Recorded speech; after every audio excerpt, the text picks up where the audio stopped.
జై శ్రీరామ్ అండి. ఎలా ఉన్నారు? ఈరోజు టాపిక్ ఏంటి అంటే, మనందరం నిజ జీవితంలో చూస్తుంటాం రాబరీలు, దొంగతనాలు, ఎవరు ఎలా దొంగతనాలు జరుగుతున్నాయి పేపర్లో చూస్తాం, టీవీలో చూస్తాం. కొంతమందికి అనుభవపూర్వకంగా జరిగిన ఇన్సిడెంట్లు ఉంటాయి. అలాంటిదే మీకు ఇవాళ ఒక వింతది, నాకు వరకు కొత్తగా అనిపించింది. ఈ దొంగతనాలు మాత్రం మీకు కూడా ఇలాంటివి ఏమైనా ఫేస్ చేస్తుంటే దయచేసి మనం తెలియపరిస్తే ఏంటంటే కొంతమంది ప్రజల్లో అవగాహన వస్తుంది. ఓహో, మనం ఇలా చేయకూడదు, తప్పు ఇలా చేయకూడదు, ఇంత జాగ్రత్త పడాలా, ఒక ఆడవాళ్ళు పేరెంటానికి పిలిచినా కూడా మనం ఇంత జాగ్రత్తగా ఉండాలా అనేది మనం ఈ వీడియో చూస్తే మనకు అర్థమవుతుంది. మా సిస్టరు భీమవరంలో ఉంటారు. వాళ్ళ సొంత పినత్తగారు, అత్తగారు, వాళ్ళ చెల్లెలు, ఆవిడ కూడా భీమవరంలోనే ఉంటారు, వాళ్ళ ఏరియాలోనే. ఒక ఆవిడ వచ్చి పరిచయం చేసుకుంది. మా హస్బెండ్ బ్యాంక్ ఆఫీసర్ అండి, ఈ ఊర్లో ట్రాన్స్ఫర్ అయింది మాకు, అందుకని చెప్పి మేము ఈ ఊర్లో వస్తున్నాము, ఇల్లు కోసం వెతుకుతున్నాం, టూలెట్ బోర్డు ఉంది, మరి ఆ ఇల్లు మంచిదేనా, ఓనర్ మంచివాడా అండి అంటే, భలేవారండి, ఆ ఓనర్ చాలా మంచివాళ్ళు, మీకెందుకు, మీరు వచ్చి సామాన్లు తెచ్చుకు దిగండి అంటే ఆడవాళ్ళని పరిచయం చేసుకుందనమాట. ఆ కాలనీలో ఉన్న వాళ్ళని, మీకెందుకు మేము చెప్తామండి, రండి మీరు దిగండి అంటే, నేను ఇవాళ దిగుతానండి అడ్వాన్స్ ఇచ్చేసి అంటే, వెళ్ళి ఇంటి ఓనర్తో అక్కడ ఉన్న లేడీసే మాట్లాడి, బ్యాంక్ ఆఫీసర్ట ఏలూరు నుంచి ట్రాన్స్ఫర్ అయింది, కొంచెం మీ ఇల్లు ఎద్దుకి ఇవ్వండి ఇలా అడుగుతున్నారంటే, ఆయన ఏమనుకున్నాడంటే మన లైన్లో ఆడవాళ్లే తీసుకొచ్చారు కాబట్టి వాళ్ళకి తెలిసి ఉంటుందని అనుకుని ఆ ఇంటి ఓనరు ఆ ఇల్లు ఆవిడకి అప్పటికప్పుడు అద్దెకి వచ్చి అద్దెకి అడ్వాన్స్ ఇచ్చేసింది. తర్వాత చిన్నగా ఒక చిన్న స్టవ్, ఏమో ఒక చాపాదుండు ఇలా తెచ్చుకుంటుంటే, ఏంటంటే ఇవే తెచ్చుకున్నారు, సామాన్లతో వస్తానని చెప్పారు కదా మీరు అని అడిగారు ఆ ఏరియాలో వాళ్ళు. మా వారిని ఇంకా రిలీవ్ చేయలేదండి, అందుకని చెప్పి నేను ఇంతవరకే సామాన్లు తెచ్చాను, నేను వెళ్ళి పాల వాళ్ళని, వాటర్ క్యాన్లు, ఇవన్నీ గ్యాసు మార్చేవి ఇవన్నీ చూసుకుంటే ఒక్కసారిగా సామాన్లు తెచ్చుకుంటే అయిపోతుంది, మా వారేమో ఏవి తిరిగి చేయరండి ఆఫీసర్ కదా అని నేనే చూసుకోవాలి అని చెప్పారు ఆవిడ. సరే అని చెప్పి, రిలీవ్ అవ్వలేదు కదా పాపం ఆవిడ బ్యాంకుల పనులు అవన్నీ చూసుకుంటుందని చెప్పి వీళ్ళు ఊరుకున్నారు. ఒకరోజు గురువారం రోజున మా చెల్లెలు అత్తగారు, అంటే నాకు కూడా అత్తగారు కాబట్టి, మా సిస్టర్ వాళ్ళ అత్తగారు వాళ్ళు భజన అనమాట, బాబాగారి భజనలో 14 మందో 12 మందో గ్రూప్ అనమాట. వాళ్ళు ప్రతి గురువారం బాబాగారి టెంపుల్కి కానీ ఎవరన్నా భజన పెట్టుకుంటే కానీ అక్కడ పేరెంటాలకి ఫంక్షన్లకి వెళ్ళి బాబాగారి భజన చేసి చక్కగా వస్తూ ఉంటారు ఆ పెద్దవాళ్ళందరూ. 60లో పడ్డ తర్వాత ఇలాంటివి చేసుకుంటూ ఉంటే వాళ్ళకి మనశ్శాంతి కదా అని చెప్పి చేసుకోవడం, వెళ్ళటం, చక్కగా దేవుడి ధ్యానంలో ఉండటం ఇవన్నీ చేసుకుంటున్నారు. ఈవిడ అవన్నీ గమనించిందండి. ఒక గురువారం రోజు వీళ్ళని పిలిచి మా ఇంట్లో నేను తాంబూలం ఇస్తాను, మీరందరూ రండి అని చెప్పింది. ఏది 12 మందిని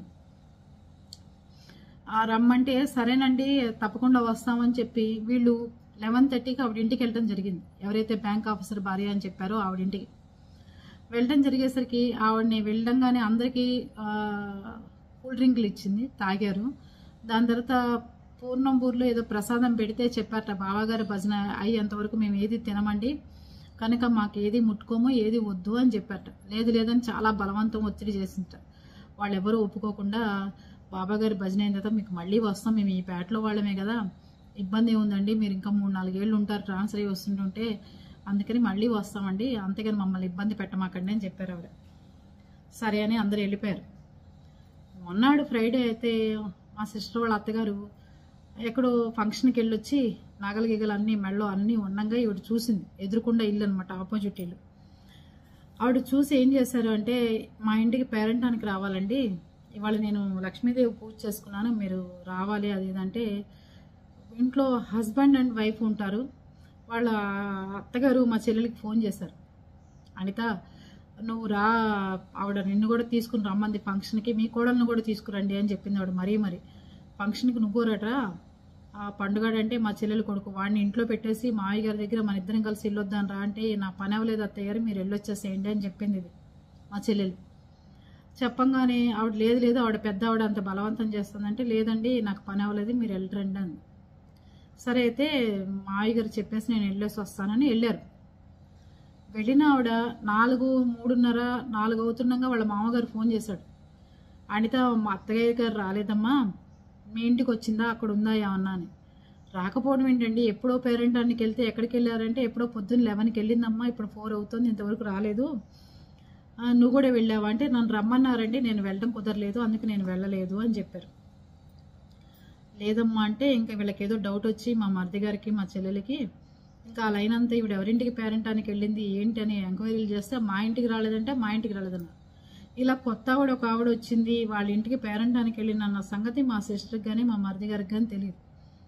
సరే అని చెప్పి మళ్ళీ వాళ్ళ మామగారి దగ్గరికి వెళ్ళి అసలు ఎవరింటికి వెళ్తానని చెప్పారండి, ఎవరంటే ఎవరో కొత్తగా వచ్చారు ఒక ఆవిడ, అందుకని వాళ్ళ ఇంటికి వెళ్తాను అని చెప్పారు. అంటే అప్పుడు వాళ్ళ ఇల్లు ఎక్కడైనా ఎత్తుకుంటే బయట తాళం వేసింది. ఆ ఇల్లు దిగిన ఆవిడ బ్యాంక్ మేనేజర్ భార్య నేను చెప్పిన ఆవిడ ఇంటికి వెళ్తే ఇల్లు లాక్ చేసింది. వెళ్ళి ఓనర్ని అడిగితే నాకు తెలియదమ్మా, పొద్దునే వెళ్ళిపోయింది, ఎక్కడికి వెళ్ళిందో ఆవిడ అన్నారు ఆయన. సరే మా సిస్టర్కి ఎందుకో డౌట్ వచ్చి సందులోకి వెళ్ళి కిటికీ ఒకటి ఓపెన్ చేస్తుంటే ఆవిడ హాల్లో పడుకుని ఉన్నారు వాళ్ళ అత్తగారు. ఆయనకి గుండెలు ఆగిపోయినాయి. ఏంటి మా అత్తగారు ఏంటి వీళ్ళింట్లో పడుకోవడం ఏంటి, అసలు ఏం జరిగింది, బయట తాళం వేసింది, దొడ్డు తలుపులన్నీ వేసున్నాయి ఏంటా అని చెప్పి వాళ్ళ హస్బెండ్ మా మరిది గారిని ఇంటి చుట్టుపక్కల వాళ్ళందరూ వచ్చి తలుపులు పగలగొట్టి లోపలికి వెళ్ళి చూస్తే స్పృహ లేని పరిస్థితుల్లో ఆవిడ ఉన్నారు. చెవులకి రాకపోతే చెవులు లాగేసేసి కనీసం 60 నుంచి 70 సవర్ల బంగారం తీసుకెళ్ళిందండి. ఆవిడ 11:30కి ఈవిడని పిలిచింది పేరెంటానికి రమ్మని, ఈవిడ వెళ్ళారు. 12:30, 1 కల్లా ఆవిడ చిన్న టిఫిన్ క్యారేజ్ లాంటిది పట్టుకుని ఆ లైన్లో వెళ్ళటం అక్కడున్న కిరాణా షాప్ వాడు చూశాడు. ఈవిడి మా అత్తగారికి స్పృహ రావడానికి 2 రోజులు పట్టింది. 2 రోజులు పట్టిన తర్వాత లేచిన తర్వాత అడిగితే చెప్పారు ఏదో పూర్ణంపూరి ఇచ్చింది తినమంది, రస్నా ఇస్తే నాకు వద్దమ్మా, నేను అలాంటివి తాగనన్నాను, పూర్ణంపూరి ఇచ్చిన తర్వాత నాకేం జరిగిందో తెలియలేదు అని చెప్పారు. ఏ మగవాళ్ళు కానీ ఇంకో ఆడవాళ్ళ ఆసరా లేకుండా ఒక్క సింగిల్ లేడీ వచ్చి పేరెంటం అని చెప్పి పిలిచి ఒక దేవుడు మాయలో మనుషుల్ని బ్లాక్మెయిల్ చేసి ప్రసాదాలు పేరెంటాలంటే లేడీసు అయ్యో వెళ్ళకపోతే పాపం చుట్టుకుంటుందేమో, ఈ తాంబూలం తెచ్చుకోకపోతే మన 5వ తనం ఏమైపోతుందో, లేకపోతే ఈ ప్రసాదం కాదంటే ఏమంటారు, ఈ పూట పేరెంటానికి వెళ్ళకపోతే దేవుడు ఏమంటాడో అని సహజంగా మనం అనుకుని వెళ్తూ ఉంటాం కదండి. అలాగే ఆవిడ కూడా అనుకున్నారు, వెళ్ళారు. దాని తర్వాత ఆవిడ స్పృహ రావడానికి 2 డేస్ పట్టింది. అప్పుడు పోలీస్ కంప్లైంట్లు ఇచ్చి ఆవిడ స్పృహలోకి వచ్చిన తర్వాత పూర్ణంపూరి పెట్టింది, నేను స్పృహ తప్పిపోయింది. దాని తర్వాత నాకు అసలు ఏమీ తెలియదు. 2 రోజుల తర్వాత మెలకు వచ్చింది. ఆవిడకి ఇచ్చిన మత్తు మందు కూడా తెలుసా అండి ఎంత పవర్ఫుల్ అంటే వాళ్ళు చెప్తున్నారు. మామూలుగా అయితే ఆవిడ కోమాలోకి వెళ్తుందని చెప్పారు డాక్టర్లు.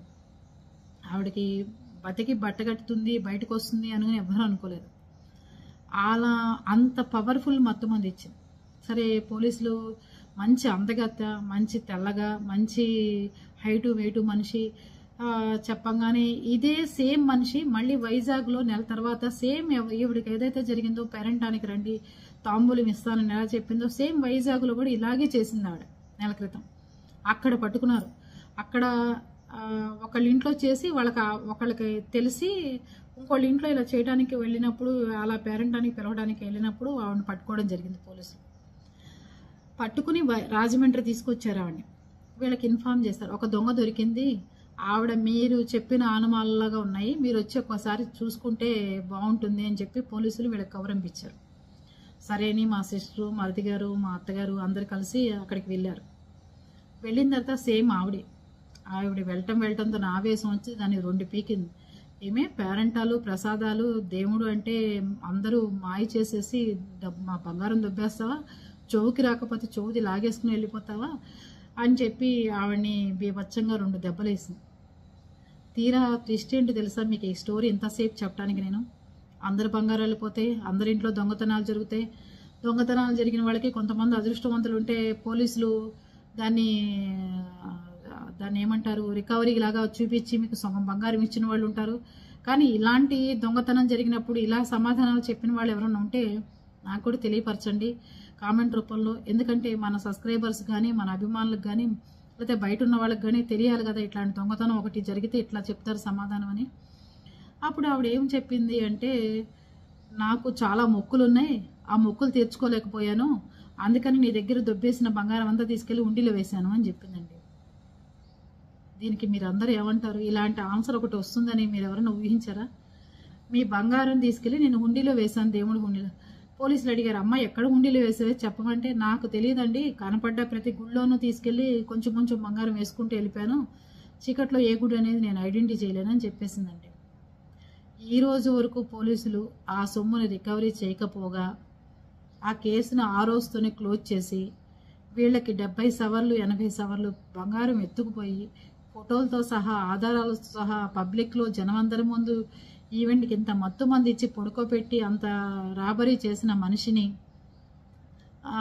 ఏ రకమైన రికవరీ ఇవ్వకపోగా ఏ రకమైన యాక్షన్ తీసుకోకుండా మరి ఆ దొంగ ఏమైందో ఎలా ఉందో ఏం చేశారో పోలీసులు ఎవరికీ తెలియకుండా రికవరీ అన్న చూపించండి అంటే మేమేం చూపిస్తామండి అంటే పోయిన బంగారాన్ని ఆవిడ ఉండిలో వేసిన పదే అక్కడికే వెళ్దాం గుడి దగ్గరికే వెళ్ళి తెరిపిస్తే ఇలా సంగతి అండి అని చెప్పి అడుగుదామండి మాకు పూజారులు గారికి చెప్తే మేము వాళ్ళు ఒప్పుకుంటారని చెప్పి అడిగాం.